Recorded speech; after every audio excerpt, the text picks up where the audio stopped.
Oneshell Media International proudly present.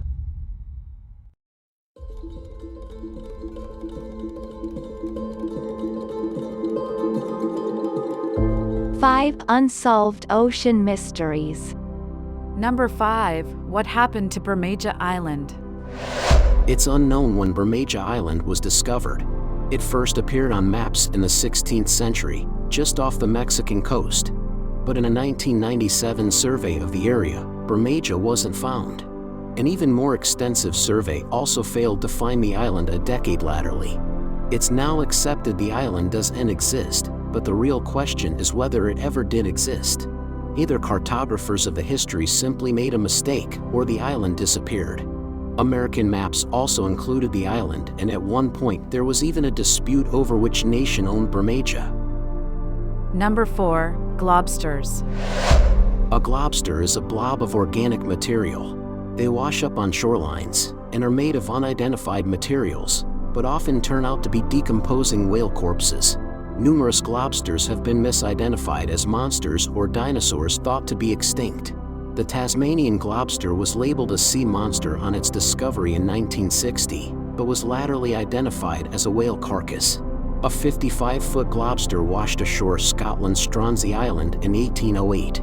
It was believed to be a new species of giant sea serpent, with some scientists believing it to be a plesiosaur. It was depicted in the same way as the Loch Ness Monster often was. Still today we don't know what it actually was, as it didn't match any known animals in the area. Number 3. Milky Seas.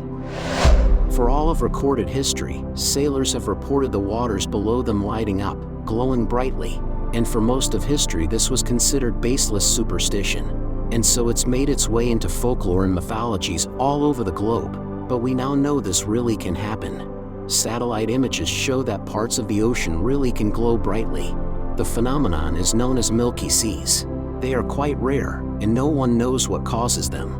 Many believe they are caused by massive colonies of bacteria, which happen to be bioluminescent, but others propose supernatural explanations. Number 2. The Treasure of Jean Lafitte. Jean Lafitte was a French pirate who made a fortune attacking and looting ships in the Gulf of Mexico. As he gained more and more wealth, others joined him, and they say he at one point commanded a fleet of 50 ships. They also say he was the most wealthy pirate in the world, but he was too ambitious, attacking 2 heavily fortified Spanish warships in 1823. It was a battle he quickly lost and is allowed to have died of his injuries shortly after, although legend is he lived in Colombia for many more years. The real mystery is the position of his fortune, which some estimate to be worth hundreds of millions of dollars. According to legend, it's buried somewhere underwater close to New Orleans. Number 1. Giant octopus. Is it real? Countless ancient legends tell of giant octopus monsters attacking sailors, often destroying entire ships. Interest in it flared up in the 19th century, when Norwegian whalers recorded encounters with them. Some globsters of the time were mistaken for giant octopus. I suppose today we can assume it doesn't exist, but it might have existed at one time. When a fossil was found in the shape of a tentacle imprint, some scientists were induced it must have been made by some kind of giant octopus. According to Professor Mark McMenamin, it could have been almost 100 feet long. Please like and subscribe our channel and press the bell icon to get new video updates.